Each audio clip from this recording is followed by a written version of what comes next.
maybe I'm probably overthinking it. I'm definitely overthinking it. And I'm going to get yelled at for it, I know, in the comments. And that's totally fine. It's just, there are certain moments where I think, oh God, he's so good. And then there are certain moments where I think,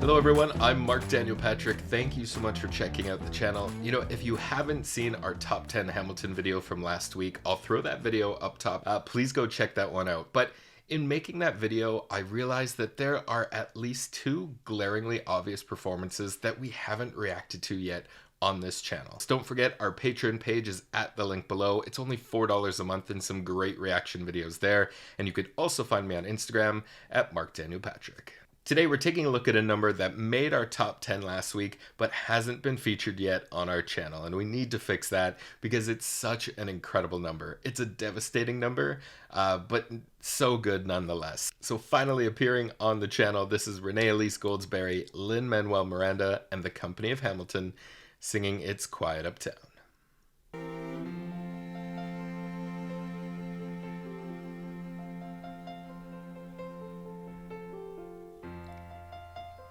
Moments that the words don't reach. There is suffering too terrible to name. You hold your child as tight as you can and push away the unimaginable. The moments when you're in so deep, it feels easier to just swim down. The Hamiltons move uptown and learn to live with the unimaginable. So good. Just before they go, I love Renee Elise Goldsberry so much. Such a rightful Tony win.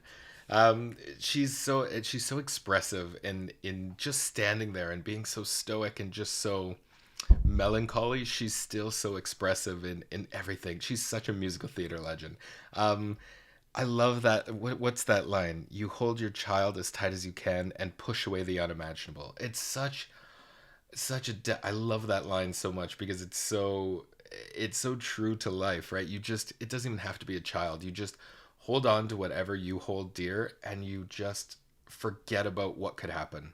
And that's really what we're all doing, is you're just holding on to everything you love and everything you cherish, and you're just praying that nothing bad happens. Oh, it's such a good line. I was in the garden. I walk alone to the store, and it's quiet uptown. I never liked the quiet before. I take the children to church on Sunday, a sign of the cross at the door, and I pray. That never used to happen before. If you see him in the street, walking by himself, talking to himself, have pity. Phillipa, you would like it uptown. It's quiet uptown. He is working through the unimaginable. I spoke about it last week in the video as well, but I love no pun intended, but the quietness of this number. Lin really kind of he's such an incredible composer and such an incredible writer, but he really gets out of his own way for this number, where he just allows the silence and allows the number to just rest, right? It's such a devastating point of the show, and you kind of allow the audience to recall everything that everything that they've lost in their life. I feel like everyone has experienced grief at one point or another in their lives, no matter what age you are. So trying to explain that on stage it doesn't serve any purpose. Everyone can sort of imagine the pain from one extent to another that he's going through. Let the audience just feel that. And it's such a brilliant stroke here of writing, where you're just, don't touch it, let it be, give it a beautiful line of melody, and just let everyone sort of grieve sort of together. And it's such a beautiful moment. His hair is gone gray, he passes every day. They say he walks the length of the city. You knock me out, I fall. Can you imagine?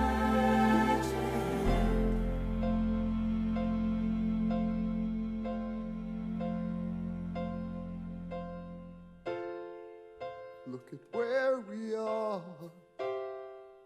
Look at where we started. Oh, I'm sorry. I can't even hear. I can't even listen to him because look at her face. I love and hate this moment of the show because it's what else could she be thinking right now? As Phillipa or as her character, what else could she be thinking? Is just trying to stay upright, trying to remember to breathe, and trying to get yourself through this moment. And she doesn't allow that expression to fall, and she just stays so stoic and just so empty. And it's just, it's heartbreaking. Oh, I don't deserve you, Eliza, but hear me out, that would be enough. If I could spare his life,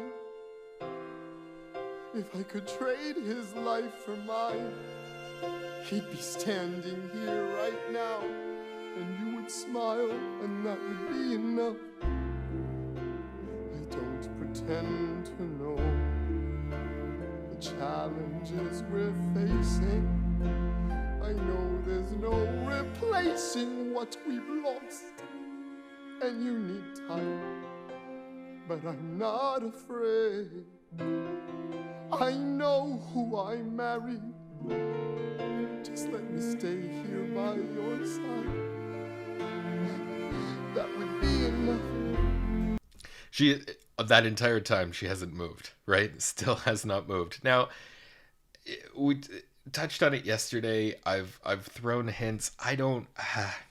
Maybe throw it in the comments below of what you think of Lin's performance. I know a lot of people have come to his defense, and rightfully so. Incredible composer, an incredible writer, one of the best we've ever had. On one hand, there's no one better. He wrote it. There's no one better to understand what Hamilton needs to be in this piece. He wrote it. He knows where it needs to sit. Maybe it's a perfect interpretation. On the other hand, there's moments like this where if it's a quick, witty dialogue, I love him in this role. If it's having to sit with an emotion, having to sit with some heartbreak, and just having to be vulnerable on stage and expressing that's where it starts to get a little bit weaker for me, where it's just, maybe I'm probably overthinking it. I'm definitely overthinking it. And I'm going to get yelled at for it, I know, in the comments. And that's totally fine. It's just, there are certain moments where I think, oh God, he's so good. And then there are certain moments where I think, you're a great writer, a fantastic writer. No one's debating that. Why not give this role to someone who's a little bit more established in terms of an actor and a singer? On the other hand, would that have made it worse? I've seen other actors take on this role, and to be honest, it's not the same. They don't do it justice. I don't think he's kind of set the standard of maybe how Hamilton should be played. And it just, hearing other people sing it and watching other people perform it just doesn't look or sound right. So maybe I'm just blabbering on for nothing, but I don't, let me know what you think in the comments. Let's stop overthinking it for now. Here we go.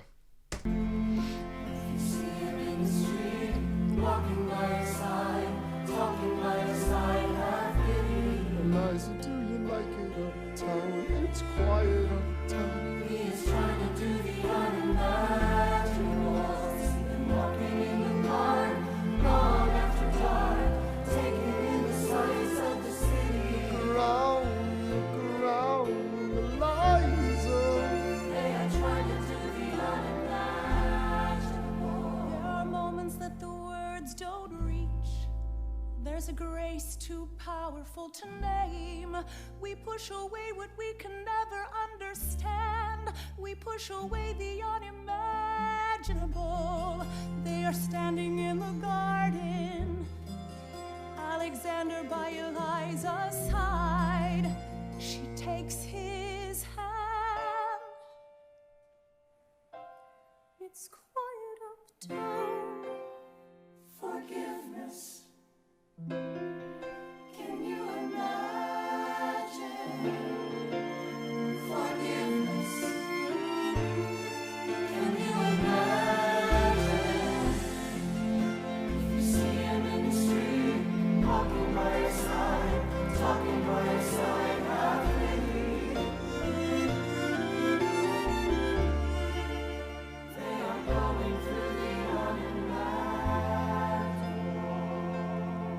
Oh.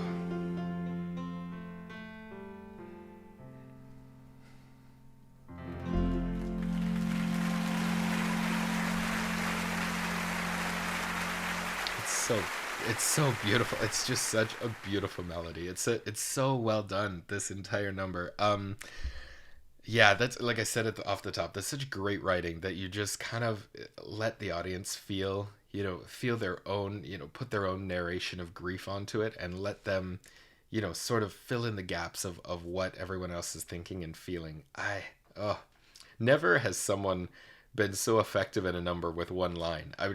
It's Quiet Uptown. That's all Phillipa Soo says in that number, and it's so devastating her in that entire piece. It's so good. But that number really is one of the best from the show, and I'm sorry it took us so long to get it on this channel.